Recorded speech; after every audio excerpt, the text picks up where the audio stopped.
ఇక ఐబొమ్మ రవి అరెస్ట్ అయినాక చాలామంది సినీ ప్రేమికులు అయితే కొంచెం డిసప్పాయింట్ అయ్యారు.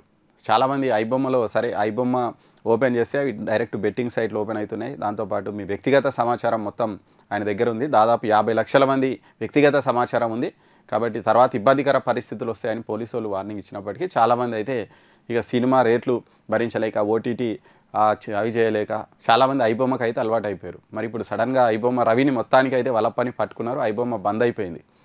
మరి ఐబొమ్మ బంద్ అయిపోయిన తర్వాత అనూహ్యంగా మళ్ళా ఈరోజు ఐబొమ్మ 1 అని కొత్త వెబ్సైట్ ఓపెన్ అయిందంట. ఇక చూడొచ్చు నెట్టింట మరో ఐబొమ్మ స్టార్ట్ అయిందంట. మరి ఆల్రెడీ ఆ రవిని తీసుకుపోయి లోపలేసారు. మరి ఈ ఐబొమ్మ ఎవరు స్టార్ట్ చేసారో చూడాలి. ఐబొమ్మ 1 పేరుతో అంతకు మించి సినిమాలన్నీ వచ్చినాయని మరి నెట్టింట న్యూస్ అయితే వచ్చింది. ఇక రవి జైల్లో ఉండగానే కొత్త వెబ్సైటు, ఇక్కడ జైల్లో ఉండగానే ఐబొమ్మ 1 పేరుతో ఇంకో వెబ్సైట్ అయితే ఓపెన్ చేసిరంట.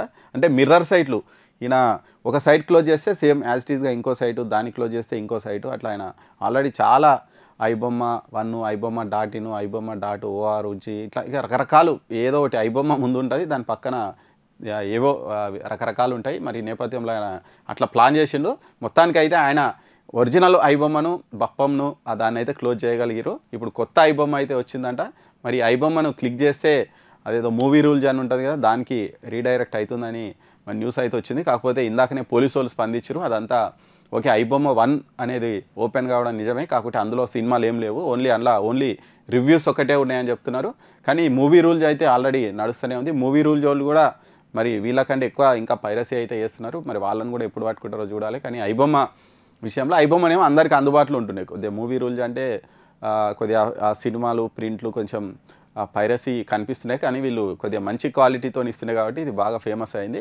నిజంగా ఒక్కటి మాత్రం నిజం, ఈ సినిమా వాళ్ళు టికెట్ల రోడ్లు అడ్డగోలుగా పెంచిన రోజులు, ఓటీటీ వాళ్ళు అడ్డగోలుగా వాళ్ళ సబ్స్క్రిప్షన్ రేట్లు పెరిగిన రోజులు, ఐబొమ్మ కాకుంటే దాని తాత బొమ్మ వస్తుంది, ఇంకో బొమ్మ వస్తుంది, అది నడుస్తూనే ఉంటుంది.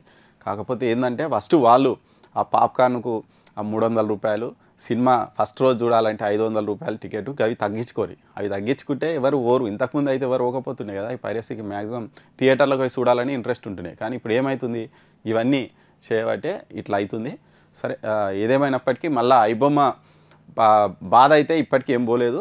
ఇంకెవరో ఒకరు వస్తారు ఖచ్చితంగా. ఈయన రవి ఇన్ని రోజులు చేసిందంటే ఆయనకు మించిన వాళ్ళు ఇంకా ఉంటారు. ఎవరో ఒకరు వచ్చే అవకాశం అయితే ఉంది.